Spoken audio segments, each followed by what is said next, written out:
देखिए chapter number 8 जिसका नाम है त्रिकोणमिति परिचय। और त्रिकोणमिति का परिचय पढ़ने से पहले जो इसकी भूमिका है, भूमिका आपको समझ में आनी चाहिए। ठीक है, अब देखिए भूमिका क्या है इसमें। त्रिकोणमिति ये जो शब्द है, त्रिकोणमिति शब्द ये एक अंग्रेजी शब्द है, यानी ट्रिग्नोमेट्री। अंग्रेजी में इसको बोलते हैं ट्रिग्नोमेट्री। ठीक, अब ये जो अंग्रेजी शब्द है यानी ट्रिग्नोमेट्री, इसकी जो उत्पत्ति हुई है वो कहाँ से हुई है? ग्रीक शब्द से। और ग्रीक शब्द कौन कौन से? एक तो ट्री, एक गोन और एक है मिट्रोन। ठीक है, ट्री का अर्थ होता है तीन, गोन का अर्थ होता है भुजा और मिट्रोन का अर्थ है माप। मतलब शाब्दिक अर्थ हो गया तीन भुजाओं का माप, तीन भुजाओं का। और तीन भुजाओं का जो माप होता है वो किसके अंदर होता है? त्रिभुज के अंदर। किसके अंदर होता है? त्रिभुज के अंदर। मतलब जैसे कि भाई ये सबसे पहले बताया गया ट्रिग्नोमेट्री हम बोलते हैं। क्या बोलते हैं इसको? ट्रिग्नोमेट्री। तो ये जो ट्रिग्नोमेट्री है ये एक अंग्रेजी शब्द है, यानी अंग्रेजी वर्णमाला का अक्षर है। ठीक है, इसी तरीके से जैसे हम अंग्रेजी वर्णमाला पढ़ते हैं वैसे ही ग्रीक वर्णमाला भी चलती है। ग्रीक वर्णमाला चलती है। इसके अलावा हर देश की अलग अलग वर्णमाला हो सकती है। जैसे हम क ख ख ग ग ऐसे पढ़ते हैं ना, तो वो हिंदी वर्णमाला है। और यहाँ पर अंग्रेजी वर्णमाला हम जैसे हम A B C D इस तरीके से पढ़ते हैं। ठीक है, तो इसी तरीके से जो ये अंग्रेजी शब्द है ट्रिग्नोमेट्री, इसकी जो उत्पत्ति है वो कहाँ से मानी जाती है? ग्रीक शब्द से। और ग्रीक शब्द में कौन कौन से? तीन। ट्री, यानी देखो ट्री तो आ रहा है इसमें, गोन भी आ गया, और जो मिट्री है इसमें इसको बना दिया गया मिट्रोन। तो मिट्रोन का अर्थ क्या हो गया? मापना, मतलब तीन भुजाओं को मापना। अब तीन भुजाओं का जो मापन होता है वो किसके अंदर आता है? त्रिभुज के अंदर। किसके अंदर आता है? त्रिभुज के अंदर। यानी हम त्रिभुज को जब मापते हैं तो उसमें कितनी भुजा होती है? तीन भुजा होती हैं। अब देखिए यहाँ पर बताया गया कि त्रिकोणमिति में त्रिभुज की भुजाओं और कोणों के बीच में संबंध का अध्ययन किया जाता है। आपसे पूछ लिया जाएगा भाई त्रिकोणमिति में किसका अध्ययन होता है? त्रिभुज की भुजा और कोणों के मध्य। प्राचीन काल में खगोलविद त्रिकोणमिति का प्रयोग पृथ्वी से तारों और ग्रहों की दूरियों को मापने में करते थे। आज इसका प्रयोग इंजीनियरिंग और भौतिक विज्ञान में भी किया जाता है। ठीक है, आजकल जो त्रिकोणमिति का प्रयोग हो है वहाँ पर कहाँ कहाँ हो रहा है? एक तो इंजीनियरिंग क्षेत्र में, और एक जो भौतिक विज्ञान हम पढ़ते हैं, जैसे ये अभी जो हमने इसमें बताया, देखो पृथ्वी से तारों की दूरी और पृथ्वी से ग्रहों की दूरी मापने के लिए किसका प्रयोग किया जाता था? त्रिकोणमिति का। त्रिकोणमिति में सबसे ज़्यादा समकोण त्रिभुज का प्रयोग होता है। कौन से त्रिभुज का प्रयोग होता है? समकोण त्रिभुज का। अभी यहाँ पर देखो तीन भुजाओं का जो मापन हो रहा है, इसका मतलब क्या हो रहा है कि भाई तीन भुजा कौन से त्रिभुज में? समकोण त्रिभुज में। कौन से त्रिभुज में? समकोण त्रिभुज में। अब देखिए हम जो इस प्रश्नावली में पढ़ने वाले हैं समकोण त्रिभुज के बारे में, वो देखो समकोण त्रिभुज में पाइथागोरस प्रमेय का सूत्र आपको याद होना चाहिए। को क्या होता है इसमें? कर्ण का स्क्वायर बराबर आधार के स्क्वायर प्लस लंब का स्क्वायर। अब ये समकोण त्रिभुज होता है, लेकिन इसमें देखिए एक चीज होती है कि कई बार क्या होता है, कर्ण तो वो का वही रहता है, कर्ण में कोई परिवर्तन नहीं होता है। ठीक है, चाहे से आकृति कैसे बने, उल्टी सुल्टी कैसे बन रही हो, कर्ण में कोई परिवर्तन नहीं होगा, कर्ण में कोई परिवर्तन नहीं। लेकिन लंब और आधार, लंब और समय समय पर बदल जाएंगे। वो कैसे बदलेंगे? देखिए अगर मान लो कि थीटा यहाँ पर बना है, थीटा यहाँ पर बन गया, बी या सी बिंदु के ऊपर बन रहा है, तो सेम टू सेम ऐसे कैसे आकृति बन गई? ठीक है, अगर मान लो इसमें थीटा है,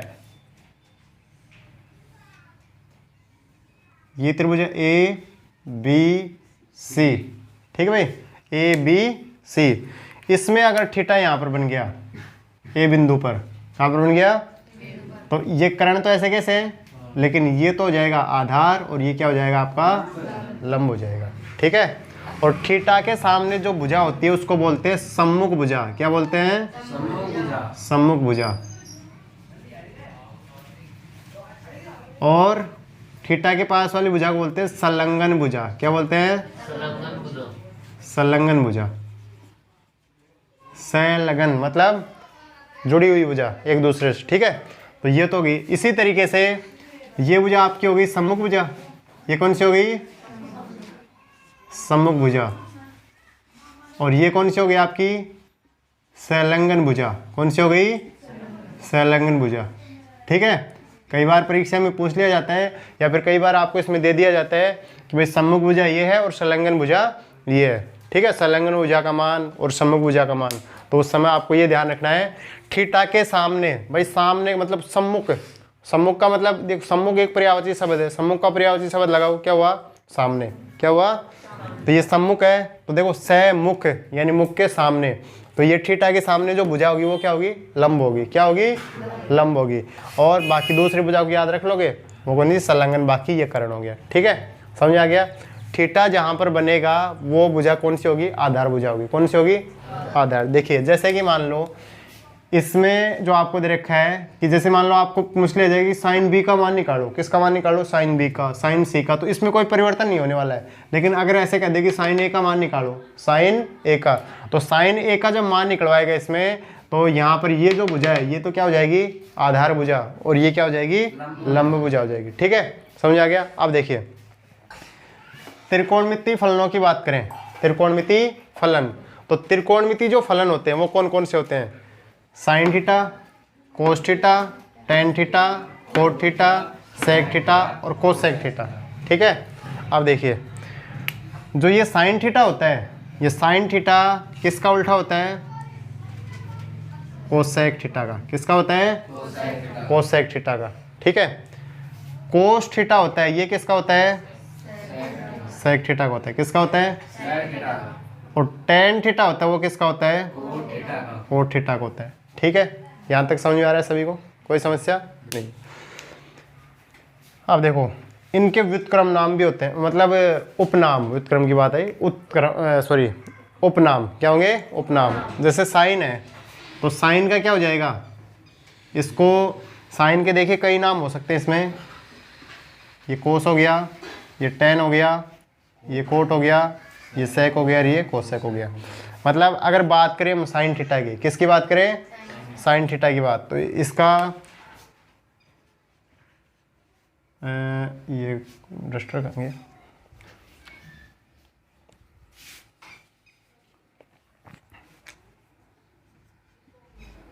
साइनुस, एक तो ये हो सकता है। ठीक है, एक इसको बोला जाता है जीवा। क्या बोला जाता है? जीवा। एक बोला जाता है ज्या, एक क्या बोला जाता है? ज्या। ठीक है, तो साइन के उपनाम हो गए। इसी तरीके से कोस थीटा की बात करें तो कोस थीटा का नाम हो जाएगा एक कोज्या। क्या हो जाएगा? कोज्या। कोसाइन भी बोलते हैं इसको, क्या बोलते हैं? कोसाइन। क्या बोलते हैं? कोसाइन। टेन थीटा की बात करें तो ये हो जाएगा स्पर्श ज्या, स्पर्श ज्या। ठीक है, अब ये नीचे तीनों है ना, तीनों क्या है? व्युत्क्रम है। ये भी व्युत्क्रम है, ये भी व्युत्क्रम है और ये भी व्युत्क्रम है। अब देखो किस किस के व्युत्क्रम है? जैसे कोट है ना, कोट किसका व्युत्क्रम है? टेन का। तो टेन का नाम क्या है? स्पर्श। तो यहाँ पर आ जाएगा स्पर्श ज्या, स्पर्श।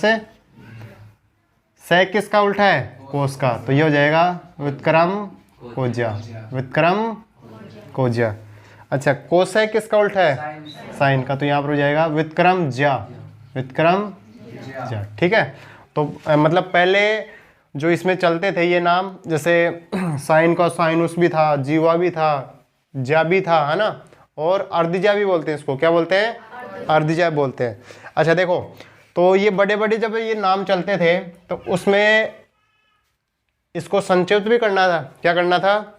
तो साइन थीटा, भाई जरूरी थोड़ी कि सबसे पहले साइन थीटा का नाम साइन थीटा ही था, अलग अलग नाम थे इसके, कि भाई पहले साइनुस भी बोला गया, जीवा भी बोला गया, ज्या भी बोला गया, अर्धज्या भी बोला गया, और एक जो हमारे भारतीय गणितज्ञ आर्यभट्ट है ना, आर्यभट्ट का एक ग्रंथ है आर्यभट्टियम, आर्यभट्टियम, उसको अरबी भाषा में लिखा गया है। ठीक है, तो अरबी भाषा में इस साइन को बोला गया है साइनस भी बोलते हैं। क्या बोलते हैं? साइनुस। जीवा भी बोलते हैं। क्या बोलते हैं?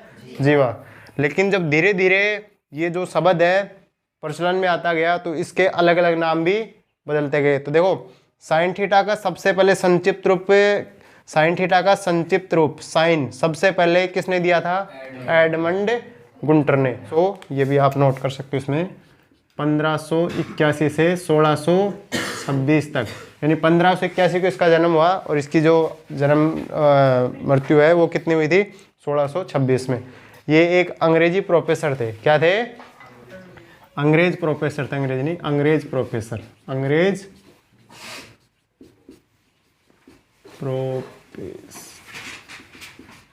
अंग्रेज प्रोफेसर थे। अच्छा, इसके बाद में देखो आगे जो कोस थीटा है, कोस थीटा का सबसे पहले कोस संक्षिप्त रूप किसने दिया? जोनास मुर्रे ने। और ये कब दिया? इसने 1674 में, 1674 में। और ये कहाँ के रहने वाले थे मूल रूप से? ये अंग्रेज गणितज्ञ थे, अंग्रेज गणितज्ञ।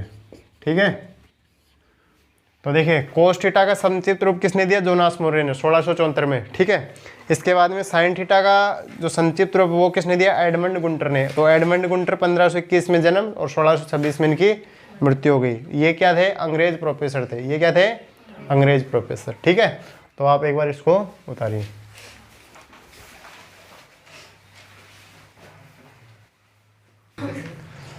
देखिए त्रिकोणमिति फलनों का अनुपात। अब त्रिकोणमिति फलनों का अनुपात यानी त्रिकोणमिति कितने फलन हुए? 6। Sine theta, cos theta, tan theta, cot theta, sec और कोसेक थीटा। ठीक है, तो ये 6 हो गए। अब इनका जो हम संबंध दर्शाते हैं उसमें आपको एक ट्रिक याद रखनी है। वो कौन सी है? लाल बटा कक्का, लाल बटा कक्का। और लाल बटा कक्का देखो ऐसे कर सकते हो इसमें कि भाई पहले नंबर पर क्या आता है? आपका साइन आता है, तो ये यहाँ पर लिख देंगे साइन। ठीक है, ये हो जाएगा आपका कोस, ये हो जाएगा आपका टेन हो जाएगा। ठीक है, थीटा और लगा लो इनके साथ में। नीचे से कोसेक थीटा, सेक थीटा और कोट थीटा। ठीक है भाई, नीचे आया तो ये यहाँ से संबंध बनाएगा और ये इधर से तो ये उधर से। ठीक है, समझ आ गया सभी को? अब देखिए जैसे साइन थीटा का इसमें हम संबंध बनाए, किसका बनाए? साइन थीटा का। तो हमारे पास इसमें देखो ऐसे आ जाएगा साइन थीटा बराबर लंब बटा कर्ण, लंब बटा कर्ण। और इसका उल्टा होता है कोसेक थीटा, तो कोसेक थीटा को जाएगा कर्ण बटा लंब, कर्ण बटा उल्टा हो गया ना। अच्छा, इधर देखो अब कोस थीटा का, कोस थीटा आधार बटा कर्ण। और इसका उल्टा होता है सेक थीटा, तो ये हो जाएगा कर्ण बटा आधार। ठीक है, अच्छा इसके अलावा आगे और देखो, हाँ टेन थीटा का, किसका? टेन थीटा, तो टेन का हो जाएगा लंब बटा आधार। और ये कोट थीटा, तो ये हो जाएगा आपका आधार बटा लंब। ठीक है, ये संबंध तो बदलने से रहा। ऐसा कैसे रहेगा भाई? साइन थीटा का जो संबंध है वो लंब बटा कर्ण ही रहेगा। ठीक है, हाँ बिंदु ऊपर नीचे हो सकते हैं तो उसमें ये लंब बटा कर्ण ही रहेगा, इसमें कोई चेंजिंग नहीं होगी। ठीक है, संबंध तो लंब बटा कर्ण ही है। ठीक है, साइन है तो साइन ही रहेगा, उसका नाम कोसाइन नहीं हो जाएगा कभी, आप सोचो। ठीक है, हाँ देखो इसमें जो संबंध है साइन का संबंध हुआ लंब बटा कर्ण, कोसेक का हो गया कर्ण बटा लंब, उल्टा हो गया। ठीक है, तो आपको ये ट्रिक याद रखना है, लाल बटा कक्का, लाल बटा यानी पहले नंबर पर साइन, दूसरे पर कोस, फिर ये टेन। ठीक है, इनका भी शॉर्टकट बना सकते हो SCT, SCT। ठीक है, अब देखो इनका जो ये संबंध आया है, इस संबंध के अनुसार अगर मान लो देखो एक चीज़ समझना है, एक एग्जाम्पल से हम इसको समझने की कोशिश करते हैं। अभी जो हमने पढ़ा था कि कई बार आधार चेंज हो जाता है, कई बार लंब चेंज हो जाता है, वो पढ़ते हैं। देखो एक एग्जाम्पल इसमें आपको दे दिया गया कि त्रिभुज ABC है, त्रिभुज ABC में साइन A, साइन B और साइन C का संबंध दर्शाइए, संबंध दर्शाइए। ठीक है, अब देखो इसमें संबंध इसका दर्शाएंगे तो सबसे पहले एक त्रिभुज बनाएंगे हम।